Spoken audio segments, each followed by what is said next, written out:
Are you leaving California and trying to decide if you should keep your California house or sell it? We're talking today about key considerations that you should bring into your decision on whether you should sell that California house or keep it and rent it. Hi, I'm Julie Merrill. I'm a CPA and I thrive on helping individuals and business owners grow their wealth and save taxes along the way.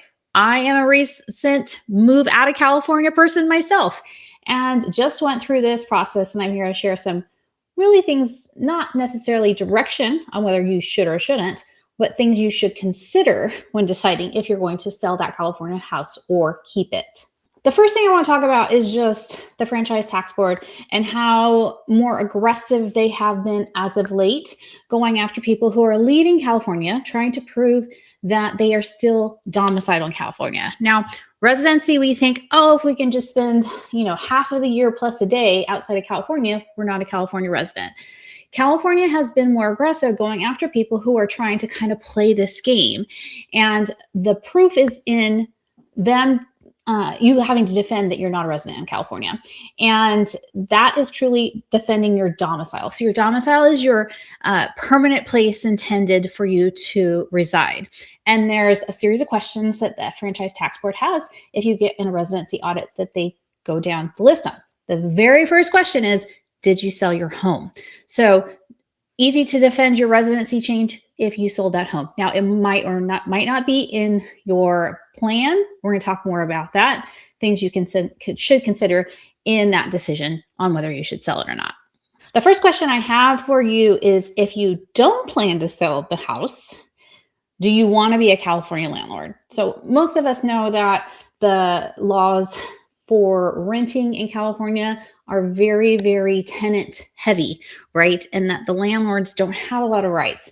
And so you might not, it might not be a concern for you because of who you're planning to rent it to or the area or the type of house you have, but it should be a factor in your decision. Do you want to be a landlord in California?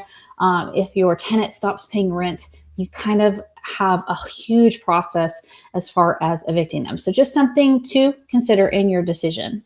Let's go to the other side of the spectrum. Let's consider selling. So if you're selling or thinking about selling your house, have you actually sat down and with a tax preparer, tax pro, and calculated out what the capital gains might be? When we're selling our primary residence, as long as we've lived in it for 2 of the last 5 years, unless you're military, you might have a little bit more buffer. You can exclude up to $250,000 if you're single or $500,000 if you're married filing joint off that capital gain. Now, many homes in California, if you've owned it for a while, have appreciated well above that.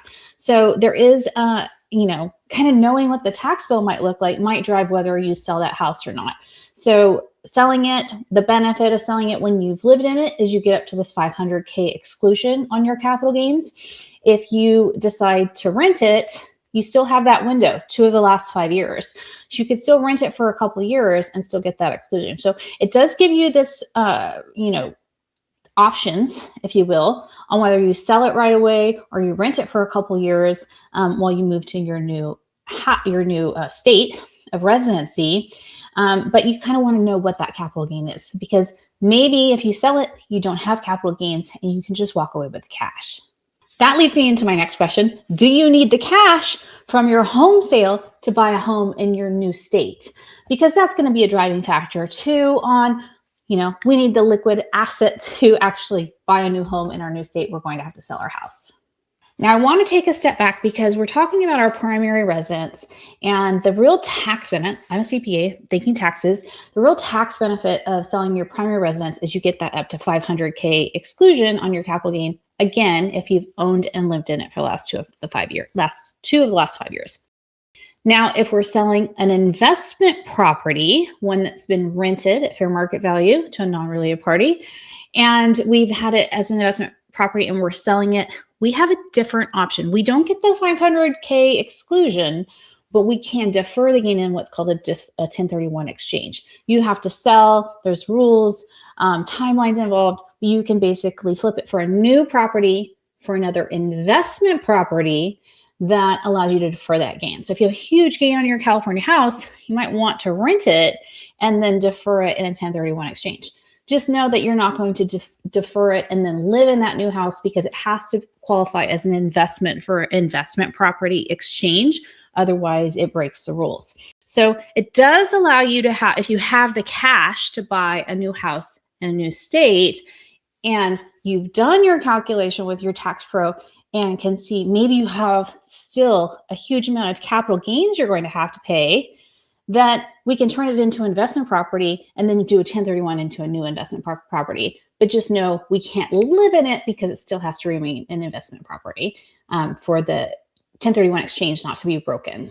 So if you're moving and you're hesitant, like you haven't fully committed, so we're leaving California, we're going to go live in Tennessee, Texas, North Carolina, and we're going to see how we like it. But we're going to keep our old home in California, and we're not going to rent it, or we're not going to rent it to somebody at market value. Maybe we're renting it to our kids or someone we know and it's under market.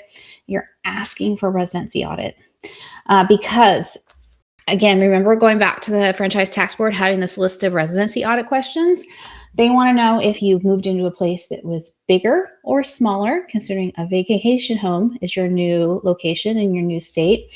And other factors too, like if you've actually established residency, registered to vote, registered your cars, joined community type groupings, whether that's a church or activities in your new state, really truly changing your domicile.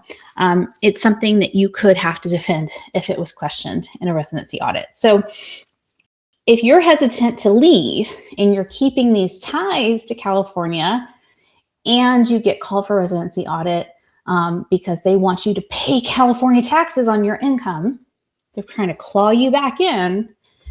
If you're hesitant, it's going to be much harder to defend that you've broke ties and moved out of California. So the best advice is if you're leaving California, divorce California, cut all ties, sell the property, and move to your new state and have a clean break. Now, functionally, logistically, that might not work for everyone due to capital gains, needing the cash, not needing the cash, buying a new home. So hopefully these other questions that we've talked about in this video help you make that determination. Of course, if you want to walk through the capital gains, really understand what that tax impact might look like, give us a call. We do these type of consultations all the time. I just did it myself, left California, love my new state of Tennessee, and I divorced California and we sold our house. Now, that decision might not work for you, but we can walk through it. So at least you make an informed decision, know the taxes that either you're walking away from by avoiding because of the decision you make, or the taxes that you're bringing on because the decision you made. So make an informed decision, know kind of what you might have to defend if questioned, and how we set you up for success in your new state and outside of California. If you like this video, ring the bell, follow my channel. I'm Julie Merrill, and I'll see you next time.